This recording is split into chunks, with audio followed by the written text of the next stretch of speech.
నమస్తే, welcome to BDD news. ముందుగా headlines. ఆసక్తికరంగా అమెరికా అధ్యక్ష ఎన్నికలు. మాజీ దేశాధ్యక్షుడు డొనాల్డ్ ట్రంప్ కు పోటీగా బరిలో నిలవనున్న మిషెల్ ఒబామా.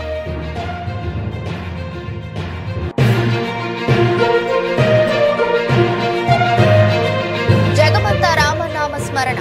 అయోధ్యలో కొలువు తీరిన బాలరామయ్య.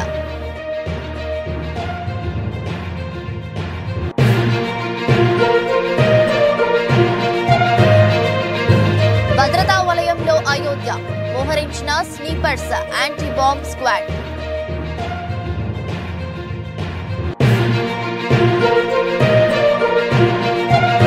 చంద్రబాబును సీఎంను చేయడమే షర్మిల లక్ష్యంగా కనిపిస్తోంది. సజ్జల సంచలన వ్యాఖ్యలు.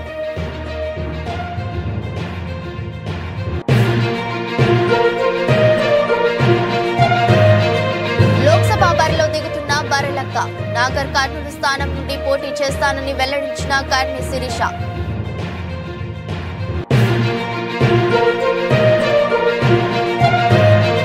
భారత్ జోడో న్యాయ యాత్రలో జై శ్రీరామ్ మోదీ నినాదాలు. ఫ్లయింగ్ కిస్ ఇచ్చిన రాహుల్ గాంధీ.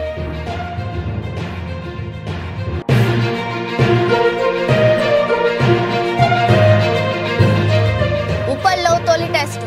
హైదరాబాద్ చేరుకున్న ఇంగ్లాండ్.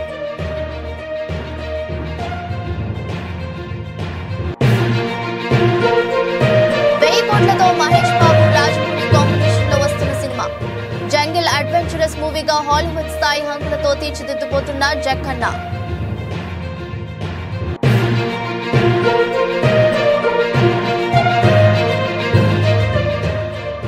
పరీక్షల దశలో BMW EV బైక్ టెస్ట్. త్వరలోనే భారత్ లో రిలీజ్ చేయనున్న సంస్థ. ఈ ఏడాది జరగనున్న అమెరికా అధ్యక్ష ఎన్నికల్లో మాజీ దేశాధ్యక్షుడు డొనాల్డ్ ట్రంప్ కు పోటీగా మాజీ దేశ మొదటి మహిళ మిషెల్ ఒబామా బరిలోకి దిగనున్నారంటే అవుననే అంటున్నాయి ఆ దేశ మీడియా నివేదికలు.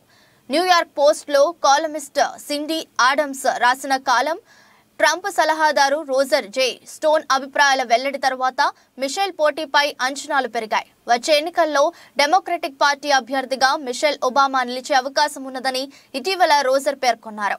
తన అధ్యక్ష పదవికి పోటీ చేస్తున్నానని, తమ సహకారం కావాలని మిషెల్ ఒబామా 2020లో ప్రముఖ సీఈఓలను కోరినట్టు ఆడమ్స్ తన వ్యాసంలో వెల్లడించారు.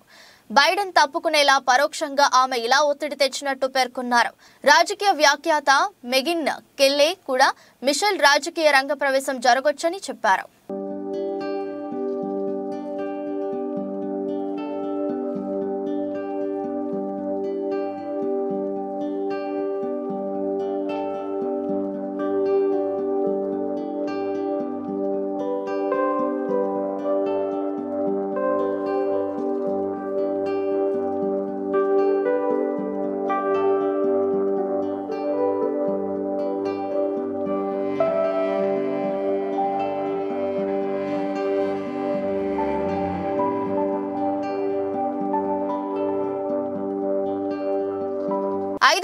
ఏళ్ల సుదీర్ఘ నిరీక్షణకు ఇవాల్టితో తెరపడనుంది.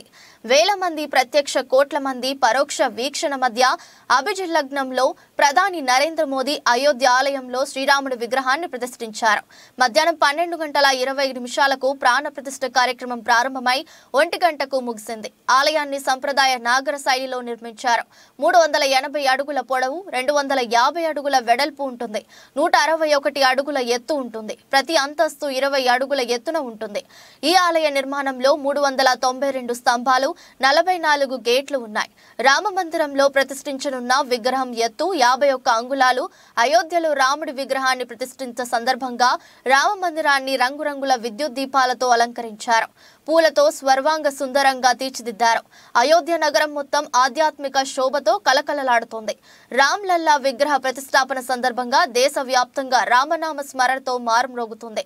అయోధ్య నగరం మొత్తం వేల క్వింటాళ్ల పూలతో అలంకరించారు. రామాలయాన్ని 3000 కిలోల పూలతో అలంకరించారు. అయోధ్య ధామ్లోని ప్రతి ప్రదేశం దేదీప్యమానంగా ఉంటుంది. అయోధ్యకు వెళ్లే వివిధ రహదారులను కూడా పువ్వులు, దీపాలతో అలంకరించారు. దేశంలోని వందలాది దేవాలయాల్లో రామచరిత్ మానస్ పారాయణం జరుగుతుంది. ప్రాణ ప్రతిష్ఠ కార్యక్రమాన్ని మంగళ ధ్వని మధ్య నిర్వహిస్తున్నామని రామ జన్మభూమి తీర్థక్షేత్ర ట్రస్ట్ తెలిపింది. దేశంలోని వివిధ రాష్ట్రాల్లో ప్రఖ్యాతగాంచిన 50 సంగీత వాయిద్యాలకు ఒకే వేదికపై చోటు కల్పించినట్లు ట్రస్ట్ తెలిపింది. మొత్తం 2 గంటల పాటు మంగళ ధ్వని కార్యక్రమం ఉంటుంది. రామ మందిర ప్రారంభోత్సవానికి 7,000 మంది అతిథులను ఆహ్వానించారు. వారిలో 506 మంది అత్యంత ప్రముఖులు ఉన్నారు. ఈ ఆధ్యాత్మిక కార్యక్రమంలో సినీ, వ్యాపార, క్రీడా ప్రముఖులు పాల్గొన్నారు. वो जलाकार ब्रह्म के रूप में अपने भक्तों को दर्शन देते हैं। अयोध्या धाम के रूप में जो कि स्वयं पर ब्रह्म का ही स्वरूप है, वो इस धरा धाम के रूप में भक्तों को दर्शन देते हैं। इसके बाद आप नित्यावतार जो संत स्वरूप माने जाते हैं, उन स्वरूप में भी भगवान लगातार अपने दर्शनों के लिए भक्तों को कृतार्थ करते रहते हैं। और अब आप देखिए कि प्राण प्रतिष्ठित भगवान श्री राम इस वक्त 51 इंच की ये जो कृष्ण की मूर्ति आपके समक्ष इस वक्त जो प्रतिष्ठित हो चुकी है, भगवान श्री राम लोकाभिरामम इस वक्त मन मोह लेते हैं। और जिस तरह से लगातार पूरे प्रांगण में अयोध्या धाम में जो कि वैकुंठ का हृदय कहा जाता है, इस वक्त सिर्फ एक ही गूंज है, रघुपति राघव राजा राम पतित पावन सीताराम। सुंदर विग्रह मेघ श्याम गंगा तुलसी शालिग्राम।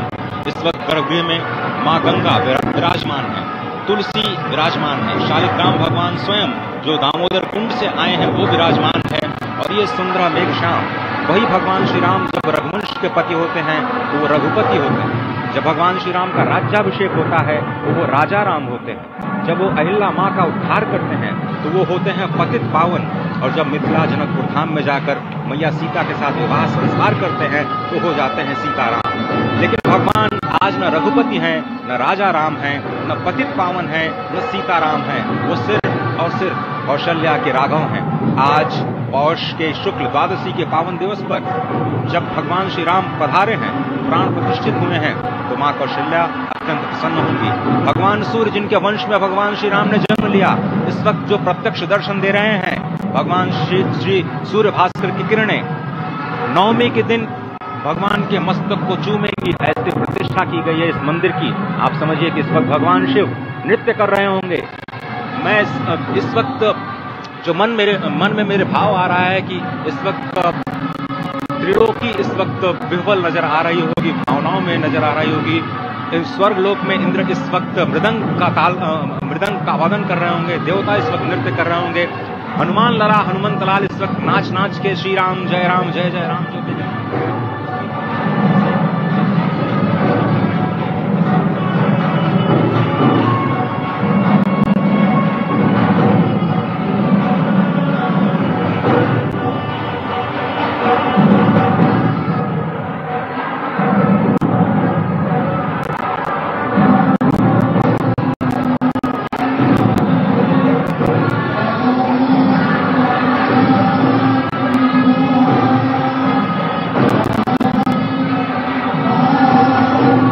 యావత్ దేశం సుదీర్ఘ కాలంగా ఎదురుచూస్తున్న ఆ రోజు రానే వచ్చింది. 500 ఏండ్ల కల మరికొన్ని గంటల్లో సాకారం కానుంది. సోమవారం మధ్యాహ్నం చారిత్రాత్మక ఘట్టం ఆవిష్కృతం కానుంది. రాజ జన్మభూమి అయోధ్యలో బాలరాముడి విగ్రహ ప్రాణ ప్రతిష్ఠ కార్యక్రమం అంగరంగ వైభవంగా జరగనుంది. మధ్యాహ్నం 12:15 నుంచి మధ్యాహ్నం 1 గంట వరకు ఈ వేడుక జరగనుంది. ప్రధాని మోదీ చేతుల మీదుగా బాలరాముడి ప్రాణ ప్రతిష్ఠ కార్యక్రమం జరుగుతుంది. ఆలయ ప్రారంభోత్సవానికి 7,000 మంది అతిరథ మహారథులు హాజరు కానున్నారు. ఈ నేపథ్యంలో 13,000 మందితో అయోధ్యలో ప్రతిష్ఠ భద్రతను ఏర్పాటు చేశారు. ఇప్పటికే అయోధ్య నగరం భద్రతా వలయంలోకి వెళ్లిపోయింది.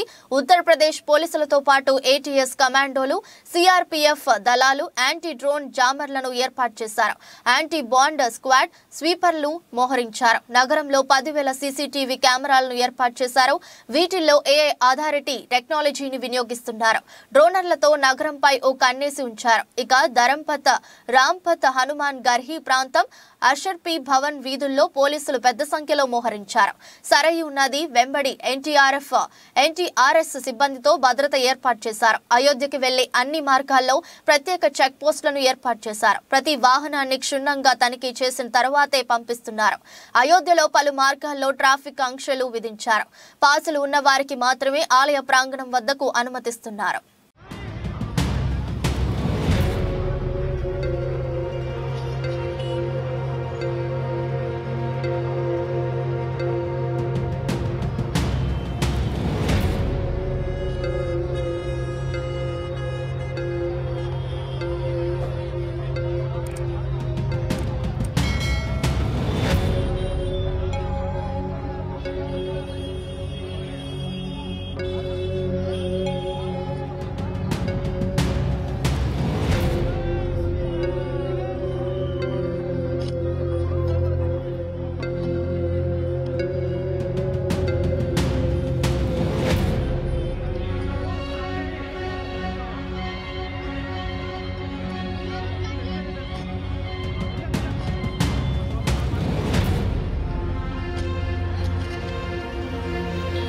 కాంగ్రెస్ అధ్యక్షురాలిగా బాధ్యతలు స్వీకరించిన వెంటనే సీఎం జగన్ ను ఉద్దేశించి వైఎస్ షర్మిల చేసిన ఘాటు వ్యాఖ్యలపై ఏపీ ప్రభుత్వ సలహాదారులు సజ్జల రామకృష్ణారెడ్డి తీవ్రంగా స్పందించారు.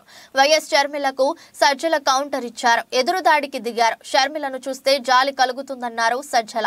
వైఎస్ కుటుంబాన్ని కాంగ్రెస్ ఎంతగా వేధించిందో అందరికీ తెలుసు. అలాంటి పార్టీలో చేరగానే షర్మిల యాస భాష మారాయని సజ్జల అన్నారు. తెలంగాణలో ఏం చేశారని ఏపీకి వస్తున్నారు అని ప్రశ్నించారు. వైఎస్ఆర్ ఆశయాలకు కట్టుబడి పనిచేస్తున్న జగన్ ను ప్రజలు అక్కున చేర్చుకున్నారని సజ్జల అన్నారు. రాష్ట్రంలో ఉనికి లేని పార్టీ కాంగ్రెస్. ఇన్నాళ్లు తెలంగాణలో ఏం చేశారో, ఇక్కడికి వచ్చి ఏం చేస్తారో, 119 స్థానాల్లో ఎందుకు పోటీ చేయలేదు? చూస్తుంటే వైఎస్ షర్మిలను చంద్రబాబు తెచ్చుకున్నట్లు కనపడుతుంది.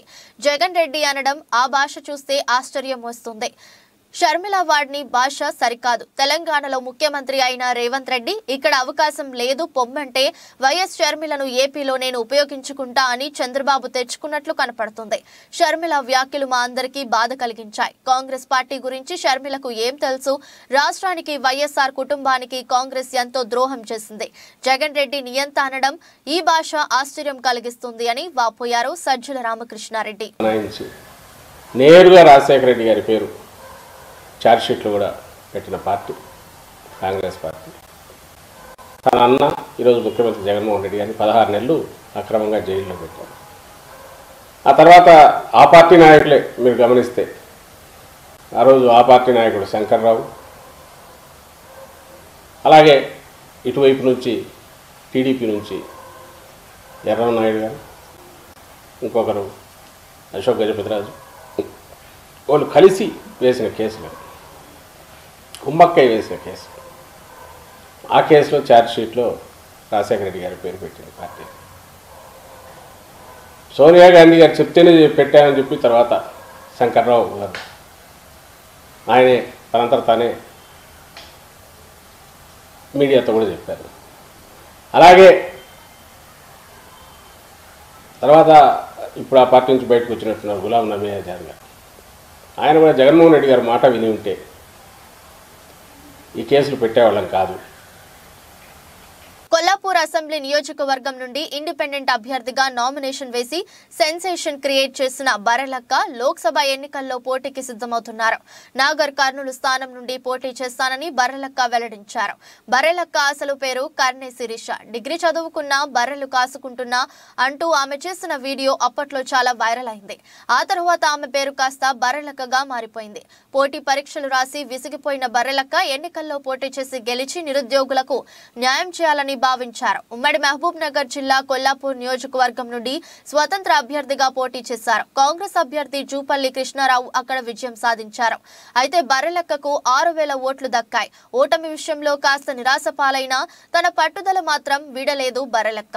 ఇప్పుడు లోక్సభ ఎన్నికల బరిలోకి దిగుతున్నారు. లోక్సభ ఎన్నికల్లో బర్రెలక్క నాగర్ కర్నూలు స్థానం నుంచి పోటీ చేస్తానని ప్రకటించారు. అసెంబ్లీ ఎన్నికల ఫలితాలు నేర్పిన పాటలను దృష్టిలో పెట్టుకుని ఈసారి ఆచితూచి అడుగులు వేస్తానని చెప్తున్నారు. బర్రెలక్కకి సోషల్ మీడియాలో అనేక ప్లాట్ఫామ్లలో లక్షల సంఖ్యలో అభిమానులు ఉన్నారు. కంచె ఐలయ్య, జేడి లక్ష్మీ నారాయణ వంటి వారు కూడా బర్రెలక్కకి సపోర్ట్ చేశారు.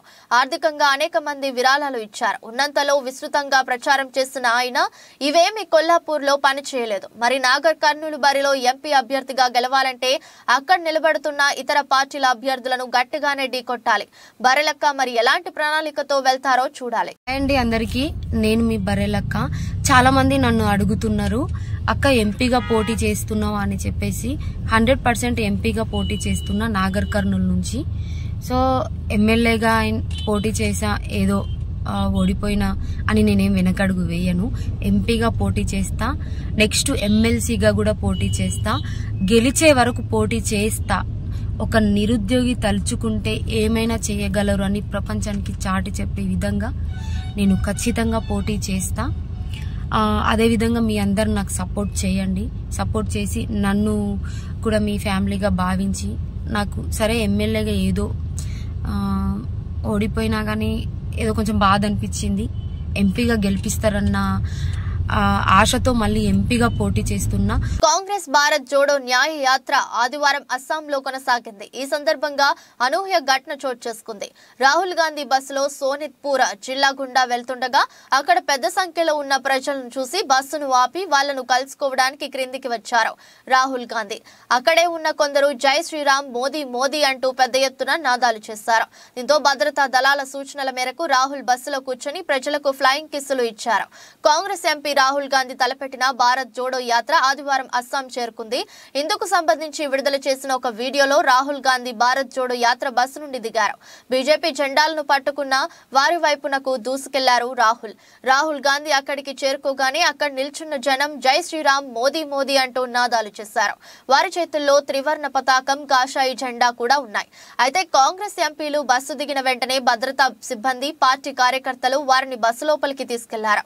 అనంతరం బస్సులో కూర్చున్న రాహుల్ గాంధీ నినాదాలు చేస్తున్న వారిపైన చూసి ఫ్లయింగ్ కిస్సులు ఇచ్చారు. ఇందుకు సంబంధించిన వీడియో ప్రస్తుతం నెట్టింట తెగ వైరల్ అవుతుంది. ఇక నాగోన్ చేరుకున్న కాంగ్రెస్ ఎంపీ రాహుల్ గాంధీ ప్రధాని నరేంద్ర మోదీని, అస్సాం ముఖ్యమంత్రిని తీవ్రంగా విమర్శించారు. అస్సాం యువత ఏదైనా చేయొచ్చు కానీ రాష్ట్ర ముఖ్యమంత్రి, కేంద్ర ప్రభుత్వం వారికి ఉద్యోగాలు ఇవ్వడం లేదని ఆయన అన్నారు. అస్సాంలో రైతులు మాట వింటాం, నిరుద్యోగ యువత చెప్పేది వింటాం. చివరిగా అభిప్రాయాలు తెలియజేస్తున్నాం. అస్సాం ప్రజలకు, ఇక్కడ రైతులు, మహిళలకు, యువతకు బీజేపీ ప్రభుత్వం చేసిందేమీ లేదని తీవ్ర స్థాయిలో ధ్వజమెత్తారు రాహుల్ గాంధీ.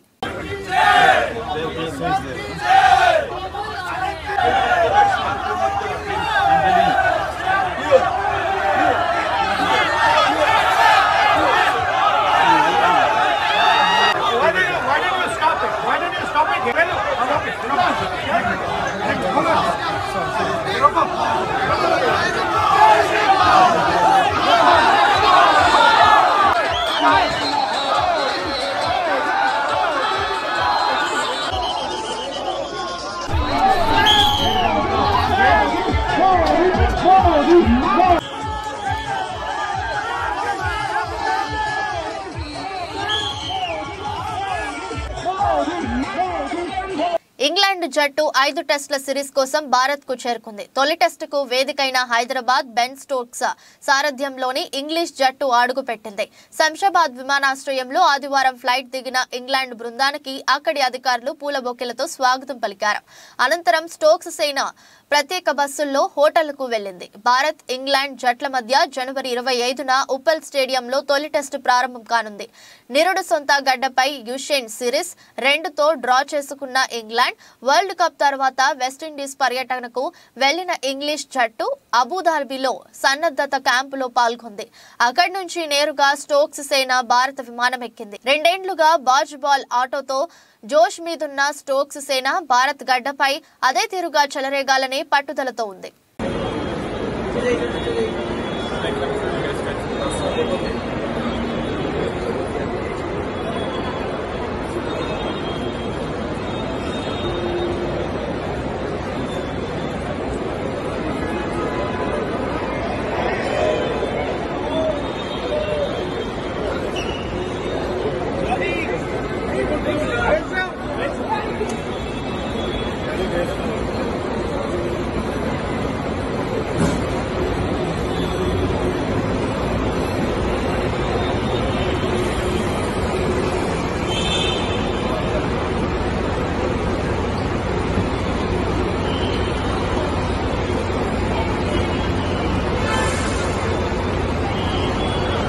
RRR సినిమాతో అగ్రదర్శకుడు రాజమౌళి ప్రపంచ వ్యాప్తంగా సినీ ప్రేమికుల హృదయాలను గెలుచుకున్నారు.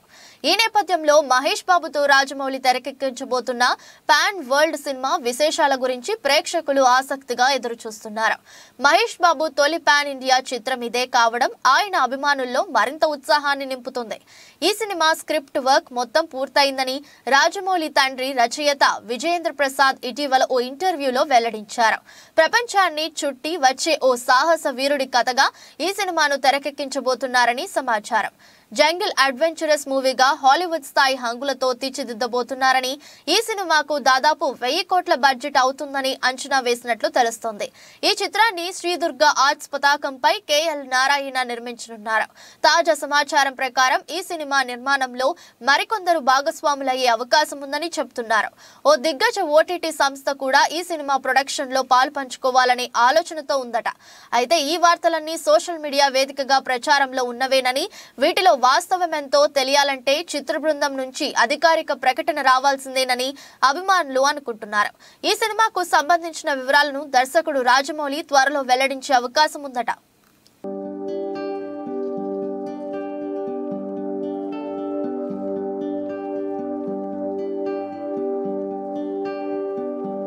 బైక్ కంపెనీలు మాత్రం ఈవీ వాహనాల రిలీజ్ విషయంలో ఆచితూచి వ్యవహరిస్తున్నాయి. ముఖ్యంగా ప్రపంచ వ్యాప్తంగా BMW కంపెనీకు ఉన్న క్రేజ్ వేరు. ఈ కంపెనీ రిలీజ్ చేసే బైక్స్ పై ప్రత్యేకంగా ఆసక్తి చూపుతారు. అయితే తాజాగా BMW CE 02 గురించి ఓ వార్త హల్చల్ చేస్తుంది. BMW CE 02 ఎలక్ట్రిక్ స్కూటర్ భారతదేశంలో మరోసారి పరీక్షించారు. బెంగళూరు సమీపంలో టెస్ట్ మ్యూల్ ని కొంత ఔత్సాహికులు స్పాట్ చేశారు. ప్రపంచ వ్యాప్తంగా ఈవీ వాహనాల క్రేజ్ బాగా పెరిగింది. ముఖ్యంగా పెరుగుతున్న పెట్రోల్ ధరలకు ప్రత్యామ్నాయంగా ప్రజలు ఈవీ వాహనాలను వాడడానికి ఇష్టపడుతుండటంతో వీటి డిమాండ్ అనూహ్యంగా పెరిగింది. దీంతో టాప్ కంపెనీల దగ్గర నుంచి స్టార్టప్ కంపెనీల వరకు అన్ని ఈవీ వాహనాలను రిలీజ్ చేస్తున్నాయి. అయితే లగ్జరీ బైక్ కంపెనీలు మాత్రం ఈవీ వాహనాల రిలీజ్ విషయంలో ఆచితూచి వ్యవహరిస్తున్నాయి. ముఖ్యంగా ప్రపంచ వ్యాప్తంగా BMW కంపెనీకు ఉన్న క్రేజ్ వేరు. ఈ కంపెనీ రిలీజ్ చేసే బైక్స్ పై ప్రత్యేకంగా ఆసక్తి చూపుతారు. అయితే తాజాగా BMW CE 02 గురించి ఓ వార్త హల్ చేస్తుంది. BMW CE 02 ఎలక్ట్రిక్ స్కూటర్ భారతదేశంలో మరోసారి పరీక్షించారు. బెంగళూరు సమీపంలో టెస్ట్ మ్యూల్ ని కొంత ఔత్సాహికులు స్పాట్ చేశారు. ఈ నేపథ్యంలో BMW CE 02 మరిన్ని వివరాలను తెలుసుకుందాం. బయటకు వచ్చిన ఫోటోను బట్టి BMW CE 02 చాలా సులభమైన నిర్మాణాన్ని కలిగి ఉంది. పూర్తి పరిమాణ ఎలక్ట్రిక్ స్కూటర్ తో పోలిస్తే దీని టెస్ట్ మాడ్యూల్ నిష్పత్తితో చిన్నదిగా కనిపిస్తుంది. ఈ స్కూటర్ LED లైట్లతో ఆకర్షణీయంగా ఉంటుంది. ఈ స్కూటర్ బ్యాటరీతో ఫ్లాట్ సీటు, దిగువ మోటార్ ప్లేస్మెంట్ ను పొందుతుంది. CE 02 LED lighting, reverse gear, keyless operation, USB charging port, 3.5 అంగుళాల TFT స్క్రీన్, ABS వంటి ఫీచర్లను BMW అందిస్తుంది. BMW CE 02 2 kWh బ్యాటరీతో పవర్ పొందుతుంది. ఈ స్కూటర్ సింగిల్ లేదా డ్యూయల్ బ్యాటరీ సెటప్ తో వస్తుంది. ఈ స్కూటర్ 90 కిలోమీటర్ల పరిధిని అందిస్తుందని మార్కెట్ నిపుణులు అంచనా వేస్తున్నారు. అలాగే 95 కిలోమీటర్ల గరిష్ట వేగాన్ని అందించే అవకాశం ఉంది. ఇది USD పోక్స్ లో సర్దుబాటు చేయగల వెనుక షాక్లపై రైడ్ చేస్తుంది. 220 mm వెనుక డిస్క్ తో 239 mm front disc braking system అందరినీ ఆకర్షిస్తుంది. అయితే ఈ స్కూటర్ రాబోయే నెలల్లో భారతదేశంలో ప్రారంభించే అవకాశం ఉందని తెలుస్తోంది.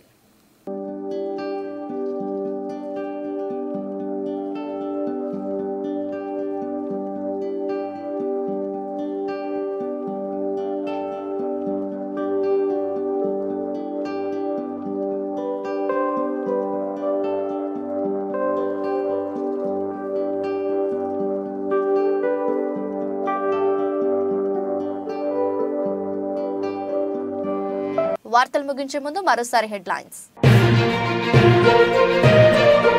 ఆసక్తికరంగా అమెరికా అధ్యక్ష ఎన్నికలు. మాజీ దేశాధ్యక్షుడు డొనాల్డ్ ట్రంప్ కు పోటీగా బరిలో నిలవనున్న మిషెల్ ఒబామా.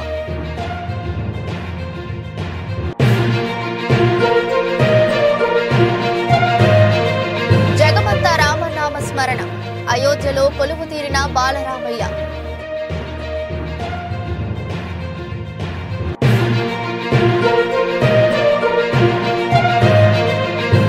భద్రతా వలయంలో అయోధ్య మోహరించిన స్నీపర్స్ యాంటీ బాంబ్ స్క్వాడ్.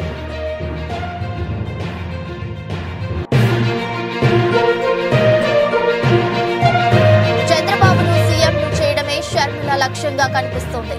సజ్జల సంచలన వ్యాఖ్యలు.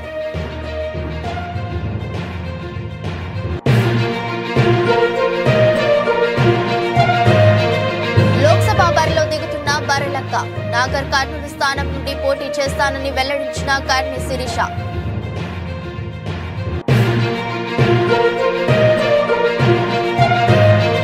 భారత్ ఫ్లయింగ్ కిస్ ఇచ్చిన రాహుల్ గాంధీ.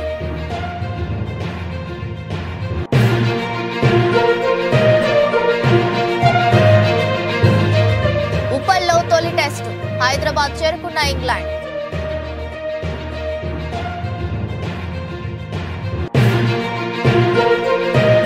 కోట్లతో మహేష్ బాబు రాజమౌళి కాంబినేషన్ లో వస్తున్న సినిమా జంగిల్ అడ్వెంచరస్ మూవీగా హాలీవుడ్ స్థాయి హంగులతో తీర్చిదిద్దుపోతున్న జక్కన్న.